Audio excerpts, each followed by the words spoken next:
Thursday the 31st of July, and Celtic fans already feel the buzz of what's coming. We're on the verge of August, and with it the heat of European competition intensifies. It's that time of year again.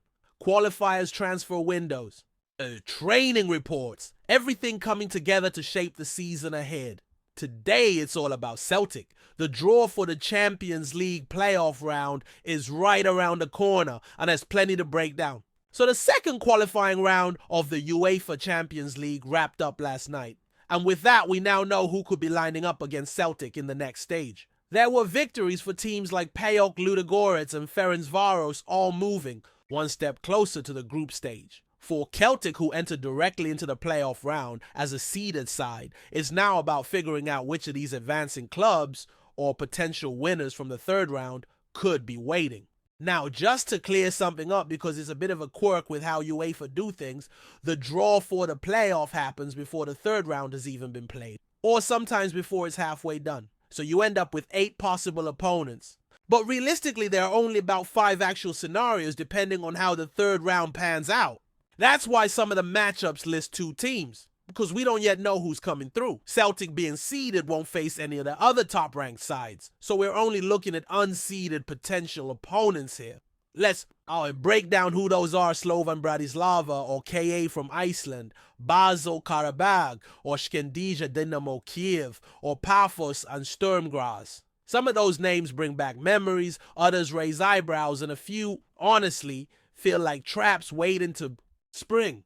Basel, for example, will definitely be in the playoff round and pose one of the more intriguing tests. They've got experienced pedigree and some familiar faces in the squad like Xherdan Shaqiri and Albion Ajeti. They've even just signed Andre Bachmann, a player who at one point was linked to Celtic. It almost feels like fate drawing us toward him. And I'll say this now, I've got a gut feeling we're drawing Basel. It just feels inevitable. Slovan Bratislava, though, might be the most challenging draw. Based on UEFA's coefficients, they're ranked higher than the others. Not only that, but they were in the Champions League proper last season. We did beat them 5-1 at Celtic Park, so there's a confidence that comes with that. But still, experience counts, and they know how to navigate this level of European football. Sturm Graz are another big one to watch. They too made it to the group stage last year and even collected 6 points. It's not 12 like Celtic managed, but still a decent campaign. If you draw them, you know you're in for a proper battle. Then there are the wild cards. Karabag, always tricky. Even if their last Europa League outing ended with them dead last in a 36-team table. Skendija are more of an unknown quantity, and although they went out early in the Conference League last year, they've looked sharp so far in this campaign. Pafos, based in Cyprus, are perhaps the most fascinating story, founded only 11 years ago and already making waves in Europe. They reached the last 16 of the Conference League and looked solid. Dynamo. Kiev, by contrast, didn't impress last time around, finishing 3rd from the bottom in the Europa League. But Ukrainian sides are always technically good and tactically disciplined, so there's no room for arrogance there either. If we're talking ideal draws, you probably want Skendija or KA. But even then, traveling to Kazakhstan or Iceland is never straightforward. Logistically and mentally, those are difficult fixtures. A long flight, a hostile crowd, unfamiliar conditions. They're all part of the equation. But again, no matter who we face, these are all champions of their respective leagues. That in itself tells you they're no mugs. So what should we expect from Celtic? Honestly, we have every right to feel confident. Last season in Europe was a big step forward. 12 points in the Champions League group stage, some outstanding performances, and we ran Bayern Munich closer than people expected. That's not nothing. Yes, the squad could be sharper. Yes, some transfer business could have and maybe should have been done by now. But even with what we have, this team is more than capable of reaching the group stage again. We're probably looking at a tie where Celtic need to be disciplined away from home. Resolute, compact, maybe even a bit pragmatic. And then when it's our turn to play at Celtic Park, that's where we impose ourselves. That's where the tie can be won. Whether we're home in the first leg or the second doesn't matter too much to me. Either way, Celtic Park needs to be the fortress. That's been the blueprint in the past, and it should be again. Just a quick reminder of the calendar, the draw is set for Monday, and the first leg will be played on either the 19th or 20th of August. The return leg falls on the 26th or 27th. Being seeded doesn't guarantee a second leg at home, by the way. That's still up in the air until the draw is made. Now, moving from the European outlook to what's been happening more locally, Celtic returned to training at Lennoxtown after a couple of well-earned days off following the preseason trip to Italy.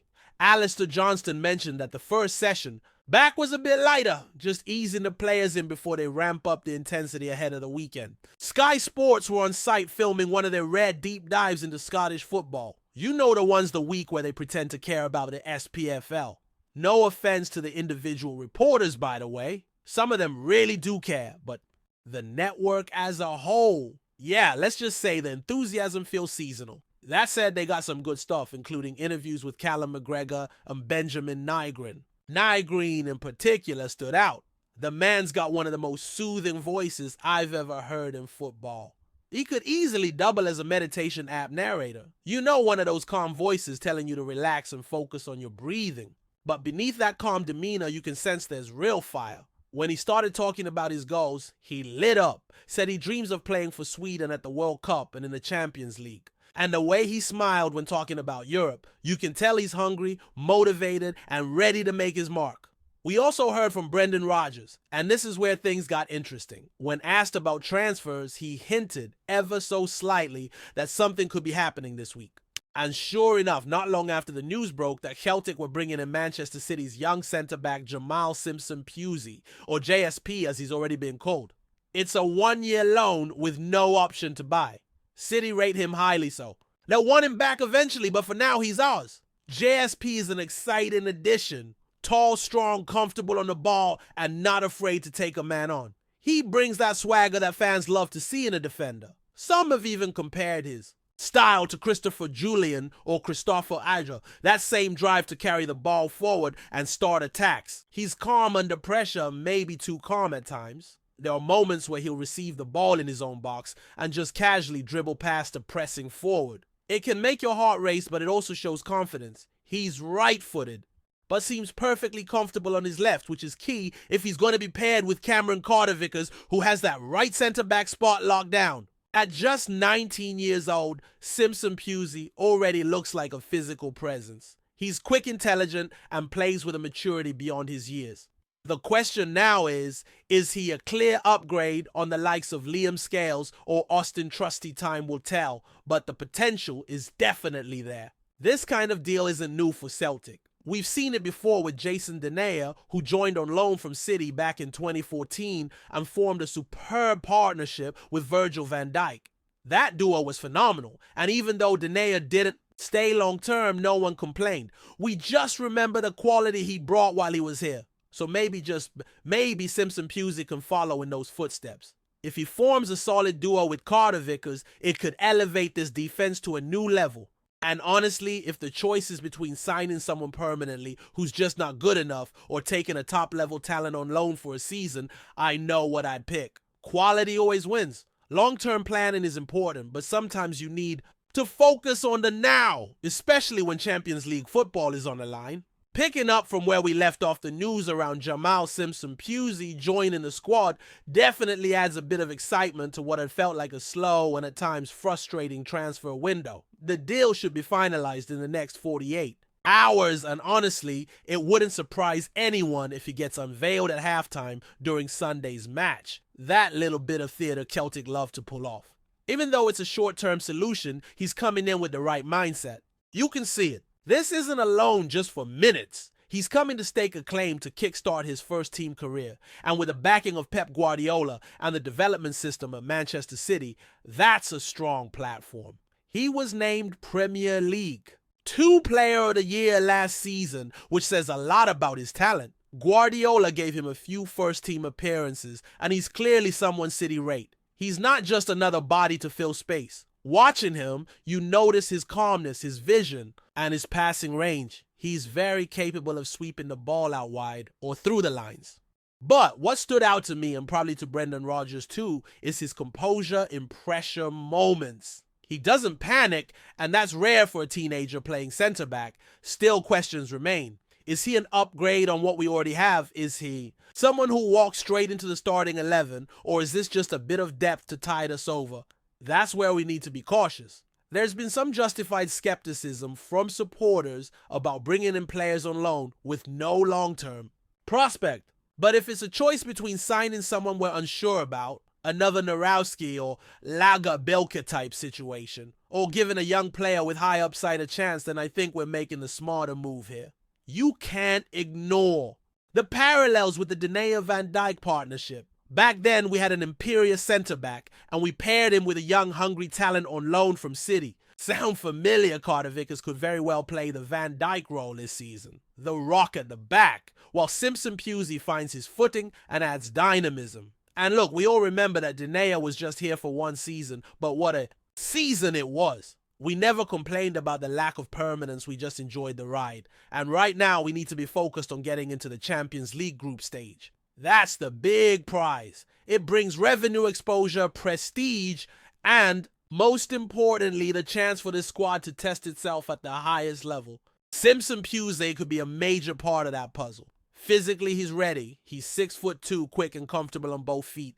I think the only thing he really lacks is top-level experience. But that's what he's coming here for. In a way, that's what makes this move exciting. It's a bit of a risk, sure, but it's also full of promise. He wants to play, he wants to prove himself, and he's going to a club where if he performs, he'll be loved. That's the kind of motivation you want in your backline. Meanwhile, with Simpson-Puy arriving, that puts pressure on others. One of those is Stephen Welsh. Yesterday, reports emerged that Plymouth Argyle have made a loan offer for him, and Celtic are apparently considering it. Welsh spent last season at KV Mechelen and looked to be on his way out permanently, but the move fell due to finances. Now he's back, and although he's played in pre-season, he's not really viewed as a core part of Rodgers' plans. If he moves to Plymouth, there's also said to be a future buy clause involved. Not a bad bit of business if that plays out. It's clear the club are trimming the fat a bit. There are several players from past regimes who Rodgers doesn't seem too keen on.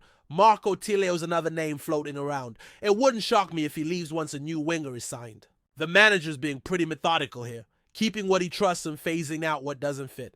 That's not always pretty, but it's necessary. And while we're talking about the squad, there's been a lot of speculation about how it'll shape up for Europe. The Champions League squad registration deadline is 2 weeks away.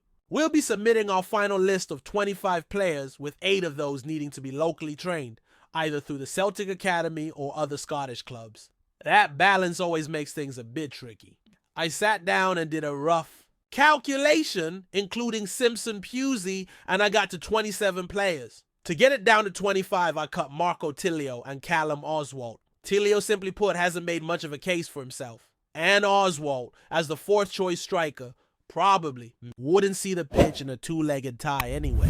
So that would leave us with 3 goalkeepers, Schmeichel Sinisalo and Oluwayemi, a solid defensive core that includes Johnston Scales, Trusty Carter Vickers, Inamura Murray, Ralston Tierney, and now Simpson-Puy. In midfield, you've got Negron, Macaulay, Engels, Bernardo Hattade, and McGregor. Up front, we're looking at Yang Yamada, Kenny Maeda, and James Forrest. That gives us our full 25. The homegrown quota is also filled, 7 from the academy and 1 from elsewhere in Scotland, which in this case is Luke Macaulay. The 3 left out as things stand will be Oswalt, Tilio, and Jar.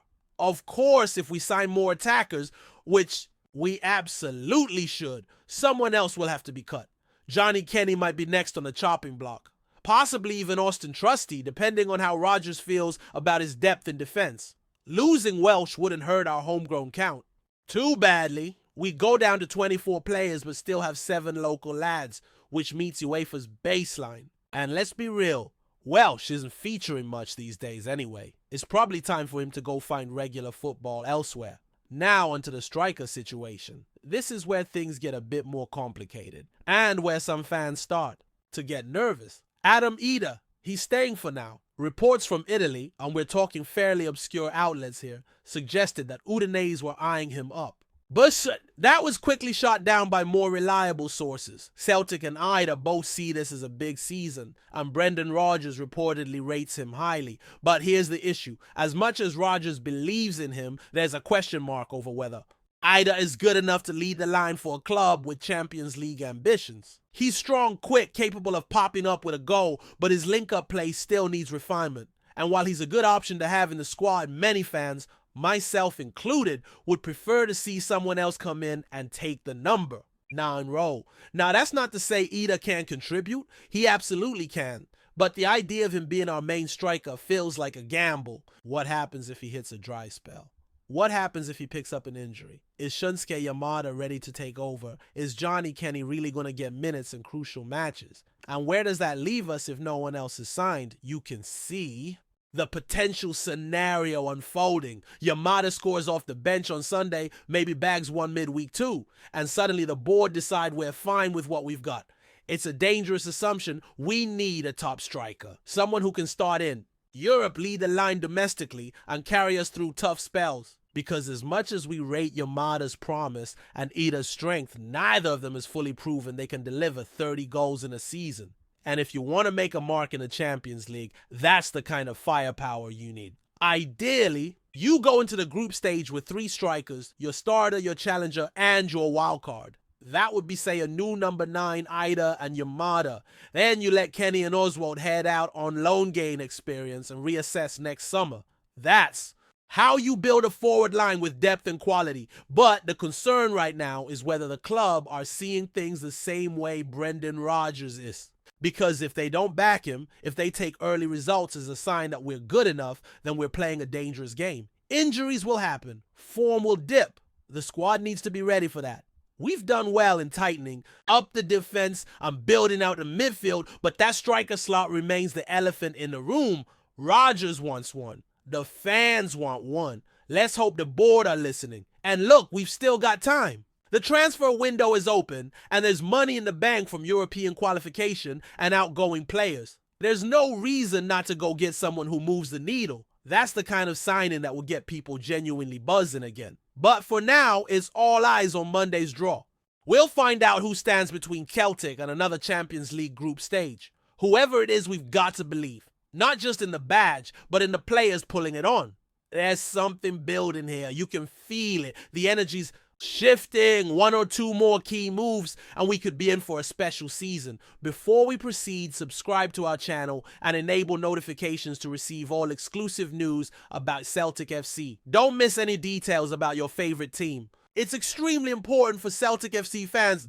The footballing world is abuzz with a rumor that could shake the very foundations of Scottish football. Sergio Ramos, the legendary Spanish defender and serial trophy winner, may be on the verge of joining Celtic in what's being described as a lightning-fast contract deal.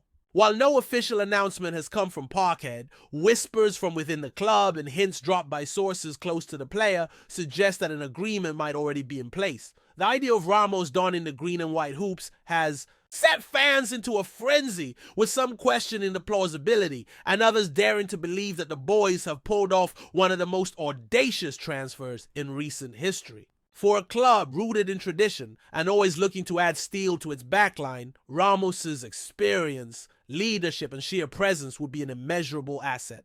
Despite being in the twilight of his career, the 38-year-old centre-back remains a formidable force, and his rumored arrival could mark a dramatic shift in Celtic's ambitions, particularly on the European stage. Though skeptics point to age and fitness, Ramos's pedigree speaks for itself, and there's a growing buzz that this isn't just idle chatter. It might be real, and it might be happening soon. Insiders claim that negotiations between Sergio, Ramos's representatives, and Celtic's board took place over a very short period, sparking theories that both parties had been in quiet contact for weeks or even months. The phrase lightning deal has been tossed around social media and among football agents, suggesting that once talks began in earnest, they were wrapped up at breakneck speed. Speculation hints that Celtic acted swiftly after identifying defensive fragility in early preseason performances, pushing for a commanding presence in the back.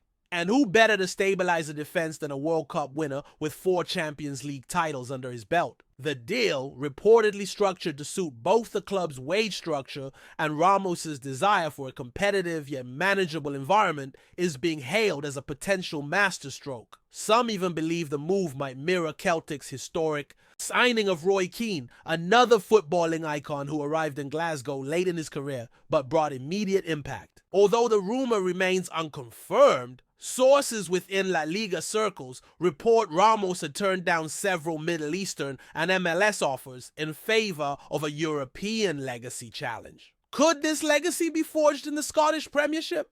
Celtic fans and pundits alike are watching this space with eager anticipation. Social media erupted late last night when a blurry photo allegedly showing Sergio Ramos at Glasgow airport began circulating, fueling the rumor mill even further. Twitter, Instagram, and fan forums were set ablaze with theories, flight tracking sleuths, and pixel-by-pixel analysis of the image. Though the club has remained tight-lipped, a handful of local journalists have confirmed unusual activity at Lennoxtown Training Center, with extra security and closed-door sessions being reported. The timing is also suspiciously aligned with the start of Celtic's Champions League qualifiers, which has only added weight to the speculation. If Ramos is indeed on the cusp of signing, his unveiling would likely be strategically timed to galvanize the fan base and intimidate rivals, especially with Rangers reportedly closing in on defensive reinforcements of their own.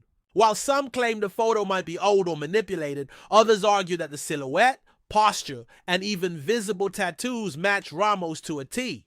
One source close to the club allegedly heard staff discussing a massive unveiling scheduled for the weekend. Whether coincidence or calculated leak, the airport photo has reignited the discussion and, for many, moved the rumor from fantasy to potential reality. The potential arrival of Sergio Ramos at Celtic also opens a fascinating chapter. In terms of mentorship and influence on younger talents in the squad, imagine the likes of Cameron Carter-Vickers or Stephen Welsh training and playing alongside one of the game's greatest defenders. It's a scenario that could fast-track their development and inject a new level of professionalism and mental toughness throughout the dressing room. Furthermore, Ramos' reputation for leadership, his no-nonsense defending style, and experience in pressure-filled situations would bring a gravitas that few, if any, players in Scotland currently possess. There are already murmurings that Brendan Rodgers sees Ramos as more than just a player. He could be a symbolic figure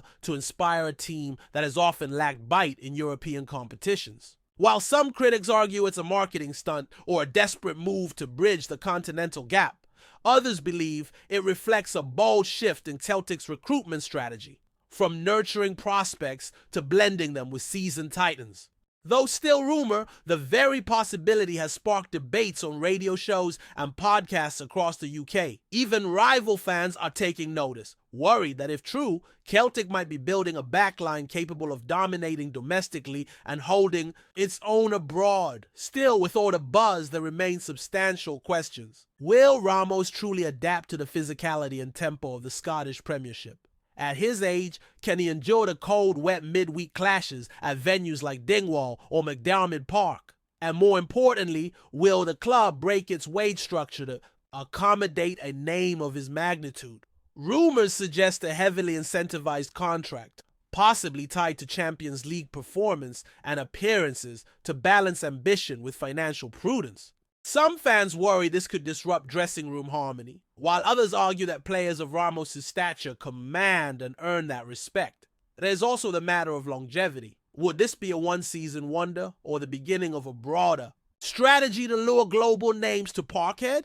As the speculation grows, so does the curiosity. Journalists are camped out near the stadium, and unofficial merchandise vendors are reportedly preparing mock-up kits bearing Ramos' name.